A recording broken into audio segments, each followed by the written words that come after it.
A mirror hangs above a bent and broken sink. In a fierce discharge of masculine energy, someone has ripped half the faucet off. Hot water sprays from the base and steam covers the mirror. You cannot see yourself, just the outline of a man. Suddenly, you realize you have no memory of the face that awaits you there, underneath the soft vapor. As you slowly reach your hand towards the surface of the mirror. Abort. You clearly have not thought this through. You won't like what you see there, and you will never unbecome it. Yeah, there is definitely something wrong with it. Where to even begin? There is the bloatedness, then the swollenness. It's like there's an upholstery of alcohol underneath your skin. It's not. It's swollen and snail-like, wriggling between your fingers. Bet you are. Your nose feels like a small balloon in the middle of your face. It hurts when you honk it. It doesn't appear to be a particularly tiny nose either. Not with all the drinks it's absorbed for you. Behold. You have no idea who this thing is, do you?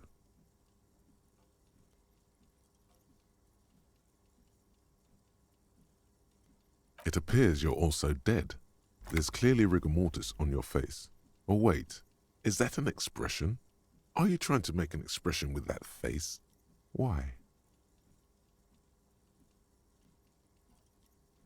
Please stop. It's horrible. You're scaring yourself. You can't, can you? It's like it's not even voluntary anymore. You have worn that grin into your face, and now it won't come off. What does it even mean? What is the emotion you're trying to convey?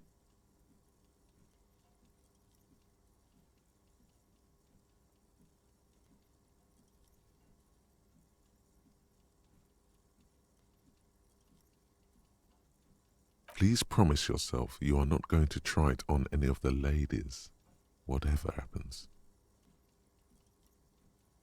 You liar.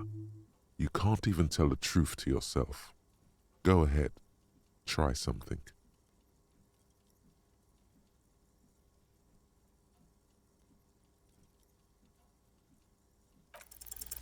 Like the rest of you, it comes from a bad place somewhere in the past.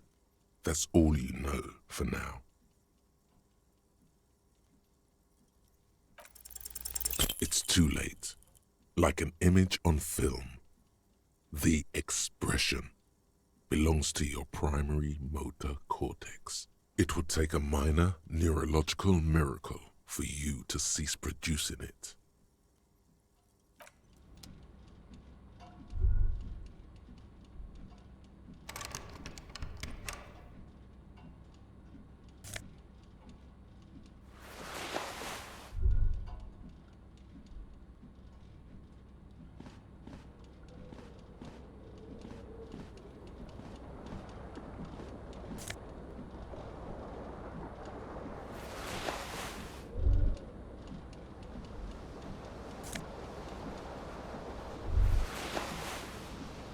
You hear a jingle. Keys are clinking in the pocket of your flare-cut pants. It says, whirling in rags, on the aluminium keyring. There is a single key on the ring. The number 1 is etched on it. It should open the door.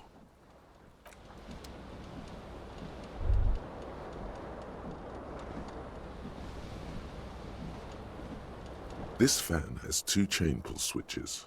One ends in a tiny fan, the other in a light bulb.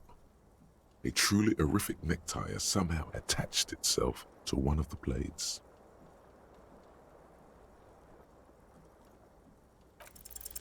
You swoop up and catch the tie. Snap! It's released from the blade.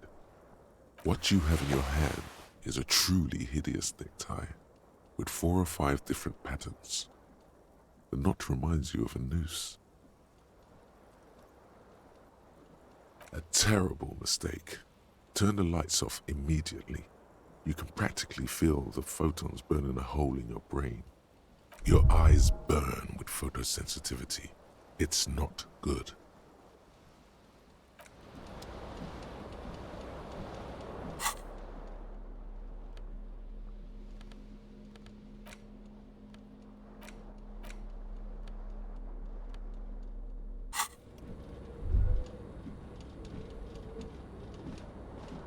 The window stands broken in its frame. Cold wind blows in. The shards face outward. Whatever broke this window came from the inside. A fine web of scarring covers the back of your right hand, but none of it is recent. More likely a projectile than a held object. There are no fragments on the floor from pulling a tool back in after impact. It is too large for a bullet, yet too small for a piece of furniture. You're looking for something heavy and larger than your fist. Like the green shoe that's on the hat rack in the corner, which, coincidentally, is missing its friend. Congratulations, you smashed the window with your own shoe. Now you only have one. If you're lucky, you can still find the other on the balcony outside. The door to it should be outside your room. You mean someone else took your shoe off and smashed the window with it? A cool wind gushes in. Your toes curl up from the cold.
There they both are, two identical shoes, both copiously green and indiscriminately snakeskin, reunited on your feet, like two baby crocodiles. Good, they're balanced, comfy. Feels like the only good thing about you right now, truth be told.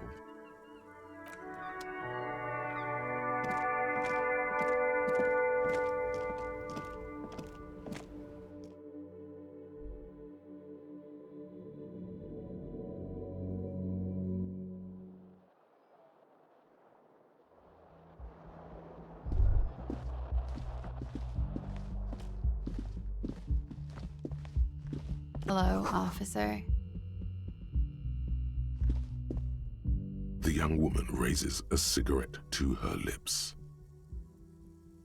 Her eyes are brown and her face is speckled with birthmarks. She can't be more than 28. No.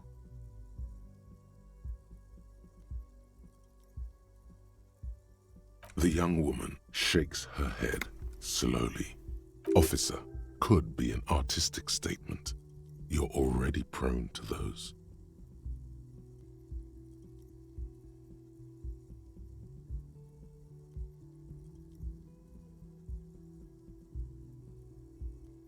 No. You're a police officer, sir.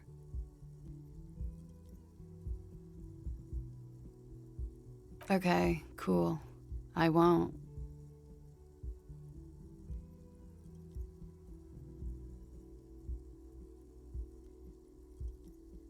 Okay. Sir, You've been here for 3 days. On official police business, as you put it. I couldn't say. In truth, so far, mostly drinking.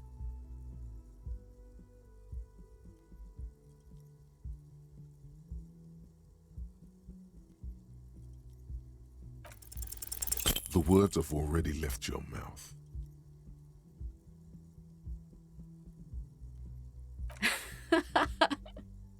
What was that? That's not even how words are used. What did you say? Come on, say it again. No, you see, that's not what you said. You said... Come on, man. Pretty, please. One more time. I'm sorry. I didn't mean to hurt your feelings.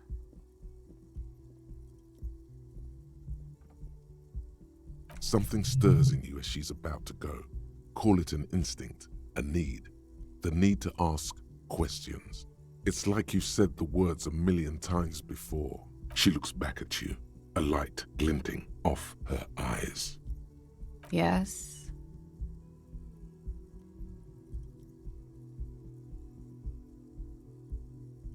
There was the usual ruckus. Loud disco music. I couldn't say. It's impossible to hear people speaking from over here. Oh, yes. Various artists. Ostentatious orchestration prime among them.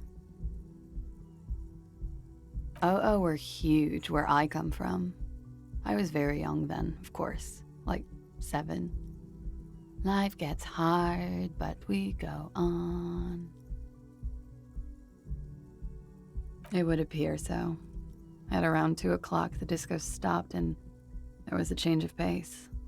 A slow, sad song started playing, like organ music on repeat. That went on for quite a while. Some of the time, you were yelling along to it.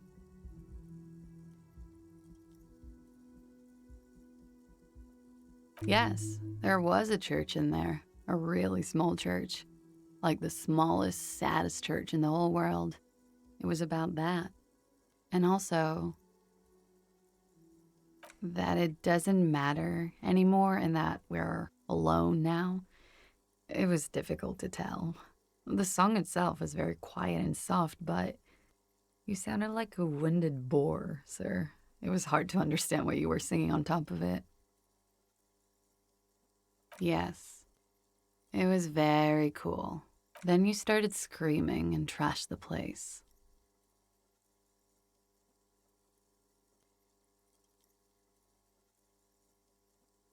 No, it didn't sound like there was a fight. It sounded like someone was trashing their room. A window was smashed. The tape player, probably. The song stopped. And furniture, too. A real destructathon. There was screaming. Then I think you passed out. Okay. Glad to have been of assistance.